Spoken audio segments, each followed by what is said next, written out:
بسم اللہ الرحمن الرحیم۔ السلام علیکم۔ آج کی اس ویڈیو میں آپ ملاحظہ فرمائیں گے ذو الحجہ کے مہینے کے احکامات۔ اسلام میں اس مہینے کے متعلق کچھ خصوصی احکام ہیں۔ سب سے پہلا حکم جو ذی الحجہ کو چاند دیکھتے ہی اہل اسلام کو دیا گیا وہ یہ ہے کہ جس شخص نے اس مہینے میں قربانی کرنی ہو تو وہ نہ بال کٹوائے اور نہ ناخن کاٹے۔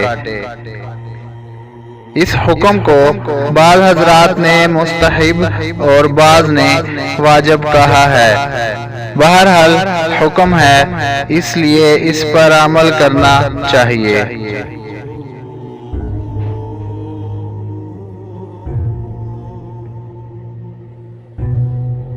بال اور ناخن نہ کاٹنے کی اہمیت۔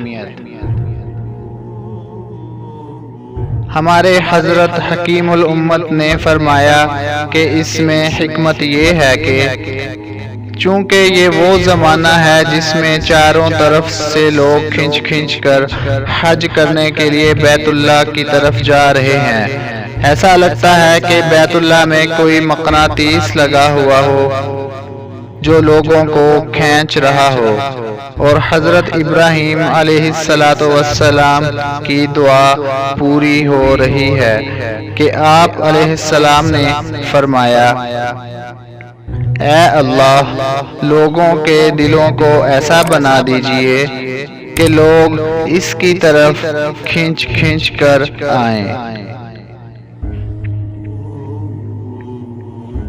لیکن بہت سے لوگ ایسے ہیں جو حج تو کرنا چاہتے ہیں مگر اس کے لیے وسائل مہیا نہیں یا کوئی اور مجبوری ہے۔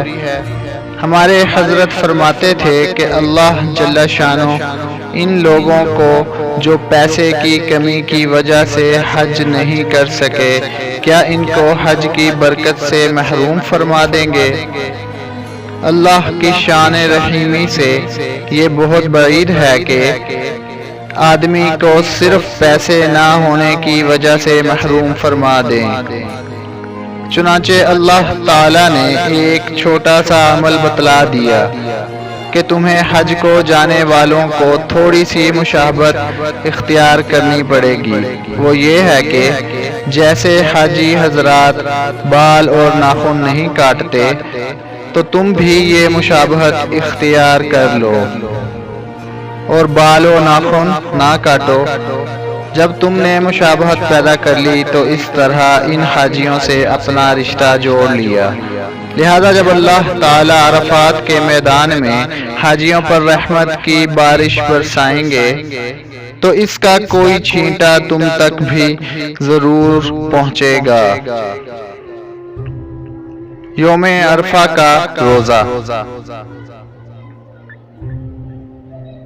عشرہ ذی الحجہ کے بارے میں دوسرا حکم یہ ہے کہ یکم ذی الحجہ سے 9 ذی الحجہ تک جو کہ رمضان المبارک کے بعد ایسا عشرہ ہے جس کی بہت زیادہ خصوصیات ہیں، جس کے بارے میں رسول اکرم صلی اللہ علیہ وآلہ وسلم نے ارشاد فرمایا ہے کہ ان دنوں میں ایک روزہ رکھنا 1 سال کے روزے کے برابر ہے اور ایک رات کی عبادت لیلۃ القدر کی عبادت کے برابر ہے۔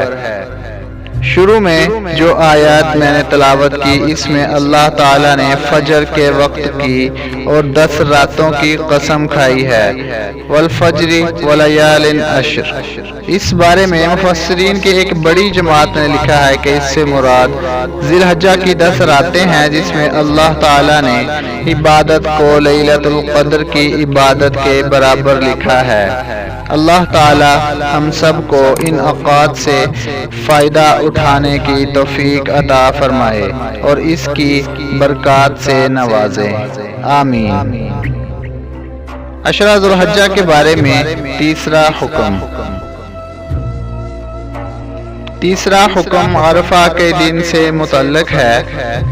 یوں تو ان دنوں میں روزہ رکھنا بڑی فضیلت کا حامل ہے، لیکن خاص طور پر عرفہ یعنی 9 ذی الحجہ کے دن کا روزہ رکھنا ایک سال اگلے اور ایک سال پچھلے گناہوں کی مغفرت کا سبب بنتا ہے۔ نبی کریم صلی اللہ علیہ وسلم نے فرمایا کہ یوم عرفہ کو جو شخص روزہ رکھے گا، مجھے امید ہے کہ اس کے ایک سال پچھلے اور ایک سال اگلے گناہوں کا کفارہ ہو جائے گا۔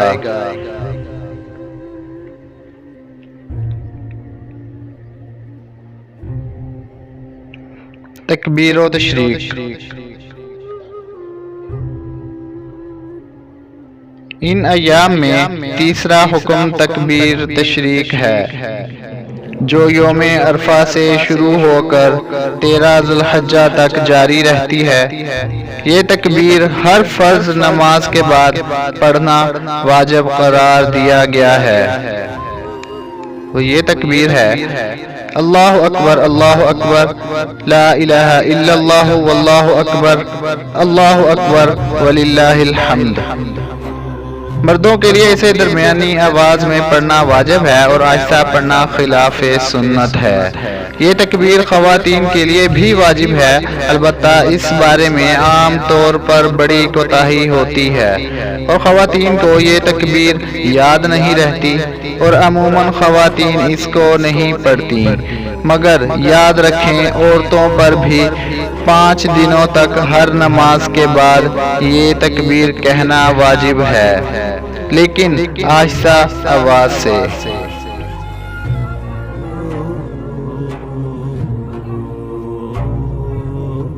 ویڈیو اچھی لگی تو لائک اور شیئر کیجئے، چینل کو سبسکرائب نہیں کیا تو سبسکرائب کریں۔